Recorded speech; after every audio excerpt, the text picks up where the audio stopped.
पूर्व दिवस में श्रवण किया कि कैसे दक्ष के अभिमान के कारण भगवती सती को अपना देह त्याग करना पड़ा। नारद जी ने पूछा ब्रह्मा जी से कि हे परमपिता, आखिर भगवती सती को देह त्यागना क्यों पड़ा? उसका मूल कारण क्या था? ये तो आपने बताया कि भगवान शिव की अवज्ञा की थी, भगवान शिव ने मना किया था कि मत जाना, परंतु भगवती सती पिता मोह, तब जाके ब्रह्मा जी ने वह घटनाक्रम बताया नारद जी को कि एक बार भगवान शिव और भगवती सती त्रेता युग में रामलीला चल रही थी। भगवान राम का प्राकट्य हुआ था और भगवान राम को वनवास हो गया, और वनवास होने के बाद सीता हरण भी हो गया। सीता हरण जब सीता मैया को रावण अपनी नगरी में ले गया लंका में, तो भगवान राम वन वन भटक कर हे सीते करके पुकारने लगी भगवती। और यही लीला भगवान शाम को सदाशिव भगवान शंकर को बड़ी प्रिय है कि वाह मेरे प्रभु, समस्त जगत के स्वामी होने के बाद भी इतना सुंदर अभिनय करते हो कि बड़े बड़े ज्ञानेंद्र मुनींद्र सब के सब, वैसे ही ये भी परम तत्व है मेरे आराध्य है भगवान राम। दूर से ही उन नव युवकों को जो राजकुमार वेश में, सन्यासी वेश में हैं, उनको भगवान शिव ने सती के ही सामने प्रणाम किया। दूर से सती मैया को ये बात कुछ अच्छी नहीं लगी, मनी मन में सोचने लगे कि मेरे स्वामी को साक्षात संपूर्ण जगत के स्वामी है, और ये छोटे छोटे नव युवक जो राजकुमार जंगल में भटक रहे हैं, रोते बिलखते हुए, इनको प्रणाम कर रहे। मोह हो गया महाराज। हासीते प्रोच्चरन्तं विरह विष्टमानसं यतस्तश्च पश्यन्तं रुदन्तं हि मुहुर्मुहुः। रो रहे हैं भगवान राम अपनी धर्मपत्नी सीता जी के वियोग में। हासीते जब बार बार पुकार रहे हैं, तो सती जी जो थी, सती जी के मन से वो जो भगवान वाला भाव था कि मेरे स्वामी ने कहा है कि ये परम तत्व है जो मूर्तिमंत रूप में करुणा, भगवान शिव से बार बार पूछने लगे, स्वामी आप सही में कह रहे हैं या मजाक कर रहे हैं कि ये वही परम तत्व है? क्योंकि मुझे तो ऐसा नहीं लगता कि ये वही परम तत्व है। भगवान शिव ने कहा, उनके एकदम से पेड़ के पीछे से निकली वही सती मैया जो सीता बन गई है, और राम और लक्ष्मण के आगे आगे चलने लगी। सीता जी कभी आगे नहीं गई, सीता जी हमेशा बीच में रही है, राम जी के पीछे, पति के पीछे हमेशा पत्नी को रहना चाहिए। किसी भी कार्य में, धर्म के कार्यों में हमेशा हाथ बढ़ाना चाहिए, परंतु सहयोग करते हुए बंदे से बंदा मिलाना। सीता जी कभी भगवान राम से आगे बढ़कर नहीं चली किसी भी बात में, हमेशा उनके चरणों का, पद चिन्हों का अनुगमन किया है। भगवान राम को पहले तो चरित्र से ही समझ गए कि ये अचानक कौन निकल आया, और देखने में तो सीता ही है, परंतु हमारी सीता जो है, हमारी सीता का ये आचरण नहीं है कि वो ऐसे हमसे आगे निकल जाए। तुरंत सीता रूपमहं धृत्वा गच्छेयं राम सन्निधौ यदि रामो हरि सर्वं विज्ञास्यति न चान्यः। उद्देश्य क्या लगाया सती ने कि सीता रूप में धर लेती हूँ तो राम जी के सन्निकट जाके अगर ये मुझे सीता समझ के और अपने विलाप को बंद कर दिया, रोना बंद कर दिया, तो और मेरे साथ जैसे सीता जी के साथ वार्तालाप करते हैं, ऐसी वार्तालाप करी तो ये फेल हो जाएंगे, अर्थात ये सामान्य कोई बालक है।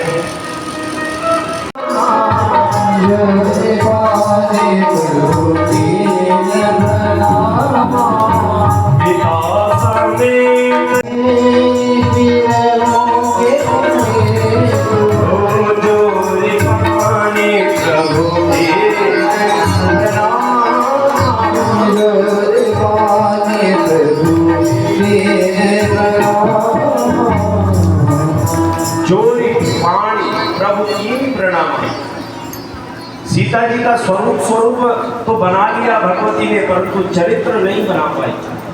जो जल्दी से राजाओं को छू भी नहीं सकी। राजाओं की यात्रा निकल रही होती थी समय पे, तो मार्ग अगर काट दिया जाए तो मार्ग से वो निकल जाए आगे से, तो उन्हें दंडित किया जाता था। परंतु सबरी, अब सोचो भगवान राम को पेड़ काट के खिला रही है, भाव है कि कहीं खड्डा पेड़ पर चला जाए। और आज से नहीं, रोज एकत्रित करती है निष्ठा के साथ, इस भाव के साथ। छोटी सी थी जिस समय से 16 साल की बालिका थी जब घर से भाग गई थी, जबरन विवाह करवा रहे थे इनका। और गुरु की शरण में कहीं सुना था इन्होंने कि विवाह के बाद फिर भजन हो नहीं पाता है, इसलिए घर से भाग गई छोटे में। और छोटे में भागने के बाद संत की शरण में गई, भगवान राम का मंत्र उन्हें मिला और रोज केवल गुरु शब्द पर विश्वास कर लिया कि एक दिन सबरी तुम्हें राम दर्शन देंगे। उसी दिन से रोज पूरे मार्ग को झाड़ू लगाती है। 16 साल से 80 साल की अवस्था हो गई है। जब राम जी ने दर्शन दिए भगवती शबरी को, 80 साल की आयु थी उस समय पे, बहुत वृद्धा हो चुकी है। परंतु उस 16 वर्ष से और 80 वर्ष तक पहुंचने के लिए रोज ये निष्ठा है कि आज तो आने वाले मेरे राम, ये नहीं कि अभी तक आए थे। रोज सोचती है कि आज तो पक्का आने वाले, और एक दिन फिर आ ही गए। एक दिन दर्शन दे ही दिए। त्रिअर्थी शब्द है ये रामेश्वर। राम से ईश्वरो यस्य, अर्थात राम के ईश्वर है जो, कौन? भगवान शिव। और जो भगवान शिव है, भगवान शिव ने कहा नहीं ऐसी बात नहीं है भाई, राम ईश्वरो यस्य। भगवान शिव ने अलग ही व्याख्या कर दी कि राम है ईश्वर जिसके, वो है रामेश्वरम। दोनों ने एक दूसरे को अपना इष्ट मान लिया, इष्ट बना लिया। तो इनमें बिल्कुल भी भेद न करें। आपको कल भी बताया था, पूर्व में भी चर्चा हुई थी कि किसी भी प्रकार से अकाउंट पूरा भरा पड़ा है, परंतु फिर भी दूसरे की झोली में ओहो इसे अधिक मिल गया मुझसे।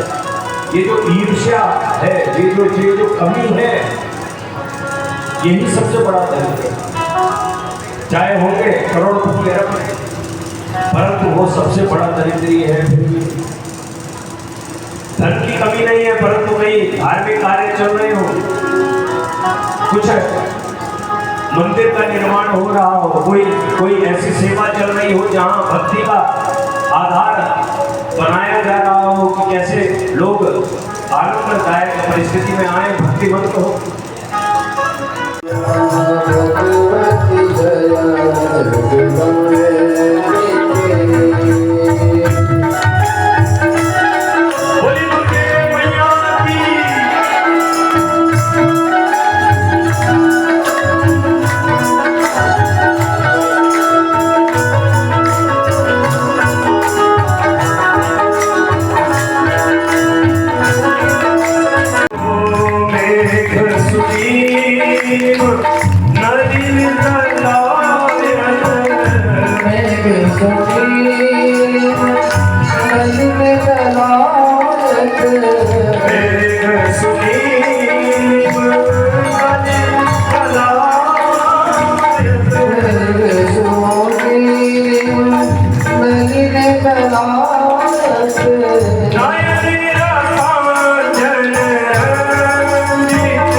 भगवती को से जोत निकली और भगवती जो नैना मैया थी, नाम ही है मैना, तो मैना की नैनों में वह जोत गई और वह जोत सीधा गर्भ में गर्भिष्ठ हो गई, माता की परम चेतना,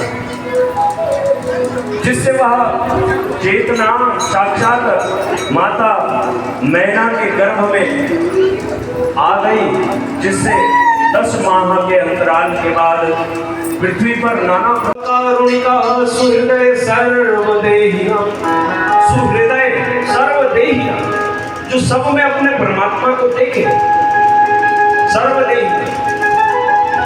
और महात्मा की जब दाढ़ी थोड़ी खींचने लगे, कोई कमंडलू छेड़ने लगा कि कमंडलू बड़ा जोरदार का है, कहाँ से मार के ले आए महाराज जी, आपकी हालत देख के तो लग नहीं रहा है इतना बढ़िया कमंडलू आपका होगा। कोई दंड पकड़ के देखने लगा, जो हरे हरे बोले नमः शिवाय, नमः शिवाय बोले नमः शिवाय, हरे हरे बोले नमः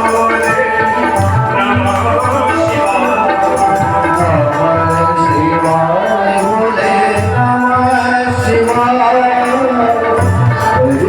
शिवाय, हरे हरे बोले जब करते करते करते करते महाराज वही पार्वती धीरे धीरे जैसे पूर्णिमा का चंद्रमा बड़ा होता चला जाता है, अमावस्या होती है, अमावस्या के बाद चंद्रमा कैसे पूर्णिमा की ओर बढ़ता है, ऐसे बढ़ने लगा महाराज, धीरे धीरे धीरे धीरे धीरे धीरे बढ़ने लगी पार्वती, बड़ी होने लगी,